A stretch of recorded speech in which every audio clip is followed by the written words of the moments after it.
ইরানের পারমাণবিক কার্যক্রমই কি দেশটির শক্তির মূল উৎস হয়ে উঠেছে? তবে কি ৯০% মাত্রায় ইউরেনিয়াম সমৃদ্ধ করতে চলেছে তেহরান?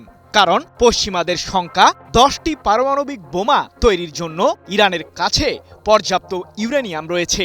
তাই তো মার্কিন প্রতিরক্ষামন্ত্রী পিট হেগসেথ হুঙ্কার দিয়ে জানিয়েছেন, ইরানের সাথে সমঝোতামূলক চুক্তি না হলেই যুদ্ধ আবারও শুরু হবে।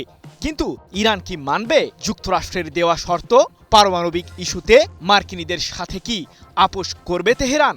প্রশ্ন হলো, পারমাণবিক অস্ত্র তৈরিতে কতদূর এগিয়েছে ইরান? লোহা যেমন আগুনে নিক্ষেপ করলে উত্তপ্ত হয়ে উঠে, ঠিক তেমনই অবস্থা হয়েছে ইরানেরও। যুক্তরাষ্ট্র যতই চাপ প্রয়োগ করছে, ইরান যেন ততটাই গর্জে উঠছে। পারমাণবিক ও ক্ষেপণাস্ত্র ইস্যুতে ইরানকে দমাবার চেষ্টায় বারবার ব্যর্থ হচ্ছেন মার্কিন প্রেসিডেন্ট ডোনাল্ড ট্রাম্প। তবে দেশটির সাথে চূড়ান্ত সমাধানের পথ খুঁজতে নিজের নেতৃত্বাধীন প্রশাসনের শীর্ষ কর্মকর্তাদের নিয়ে হোয়াইট হাউসের সিচুয়েশন রুমে হঠাৎ করেই বৈঠকে বসেন ট্রাম্প।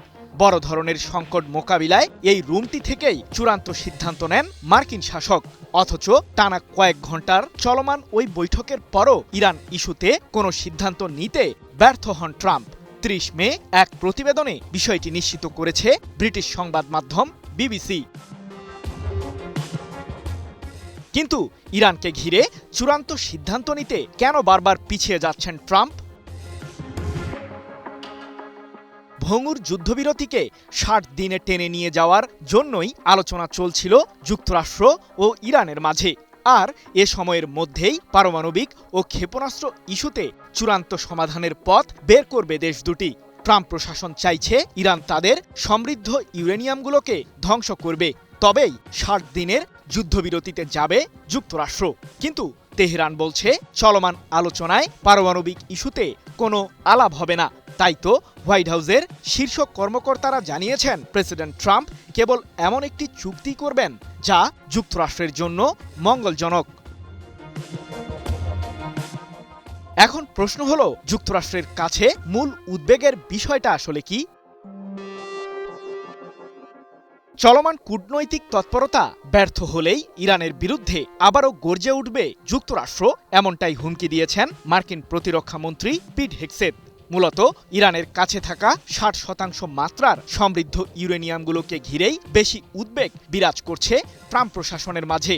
কারণ বিশ্লেষকদের দাবি, ইউরেনিয়াম সমৃদ্ধকরণের মাত্রা যত বাড়ে, একে আরও সমৃদ্ধ করা তত দ্রুতগতিতে সহজ হয়ে ওঠে, যার মাধ্যমে ৬০% থেকে ৯০% মাত্রায় ইউরেনিয়াম সমৃদ্ধ করে তা দিয়ে 10টি পারমাণবিক অস্ত্র তৈরি করতে পারবে ইরান। এদিকে সম্প্রতি ইরানের সরকারের একজন শীর্ষ ব্যক্তি হুঁশিয়ার করেই জানিয়েছেন যে তার দেশের বিরুদ্ধে যুক্তরাষ্ট্র আবারও হামলা চালালে ইউরেনিয়ামের সমৃদ্ধকরণের মাত্রা ৯০% উন্নীত করবে তেহরান, যা দিয়ে পারমাণবিক অস্ত্র তৈরির পথে আগানোর ইঙ্গিত দিয়েছেন তিনি।